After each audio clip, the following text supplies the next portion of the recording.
Hebrews chapter 11. Now faith is confidence in what we hope for and assurance about what we do not see. This is what the ancients were commended for. By faith we understand that the universe was formed at God's command, so that what is seen was not made out of what was visible. By faith Abel brought God a better offering than Cain did.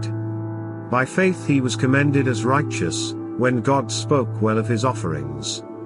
And by faith Abel still speaks, even though he is dead.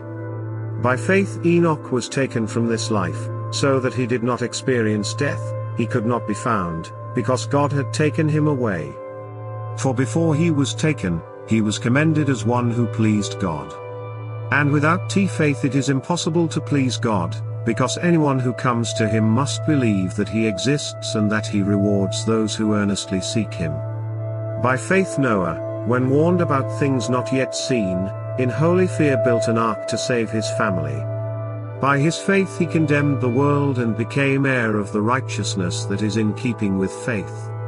By faith Abraham, when called to go to a place he would later receive as his inheritance, obeyed and went, even though he did not know where he was going. By faith he made his home in the promised land like a stranger in a foreign country. He lived in tents, as did Isaac and Jacob, who were heirs with him of the same promise.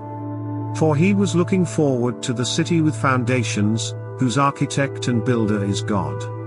And by faith even Sarah, who was past childbearing age, was enabled to bear children because she considered him faithful who had made the promise. And so from this one man, and he as good as dead, came descendants as numerous as the stars in the sky and as countless as the sand on the seashore. All these people were still living by faith when they died. They did not receive the things promised, they only saw them and welcomed them from a distance, admitting that they were foreigners and strangers on earth. People who say such things show that they are looking for a country of their own. If they had been thinking of the country they had left, they would have had opportunity to return. Instead, they were longing for a better country, a heavenly one. Therefore God is not ashamed to be called their God, for he has prepared a city for them. By faith Abraham, when God tested him, offered Isaac as a sacrifice.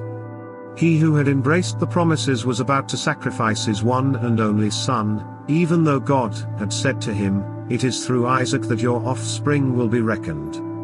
Abraham reasoned that God could even raise the dead, and so in a manner of speaking he did receive Isaac back from death.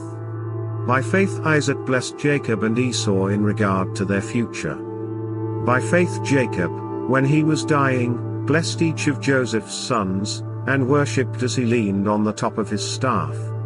By faith Joseph, when his end was near, spoke about the exodus of the Israelites from Egypt and gave instructions concerning the burial of his bones.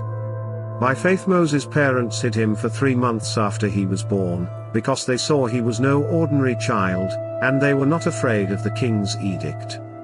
By faith Moses, when he had grown up, refused to be known as the son of Pharaoh's daughter. He chose to be mistreated along with the people of God rather than to enjoy the fleeting pleasures of sin. He regarded disgrace for the sake of Christ as of greater value than the treasures of Egypt, because he was looking ahead to his reward. By faith he left Egypt, not fearing the king's anger. He persevered because he saw him who is invisible. By faith he kept the Passover and the application of blood, so that the destroyer of the firstborn would not touch the firstborn of Israel. By faith the people passed through the Red Sea as on dry land, but when the Egyptians tried to do so, they were drowned. By faith the walls of Jericho fell, after the army had marched around them for 7 days. By faith the prostitute Rahab, because she welcomed the spies, was not killed with those who were disobedient. And what more shall I say? I do not have time to tell about Gideon, Barak, Samson, and Jephthah, about David and Samuel and the prophets, who through faith conquered kingdoms, administered justice, and gained what was promised, who shut the mouths of lions, quenched the fury of the flames, and escaped the edge of the sword, whose weakness was turned to strength, and who became powerful in battle and routed foreign armies. Women received back their dead, raised to life again. There were others who were tortured, refusing to be released so that they might gain an even better resurrection. Some faced jeers and flogging, and even chains and imprisonment. They were put to death by stoning, they were sawed in two, they were killed by the sword.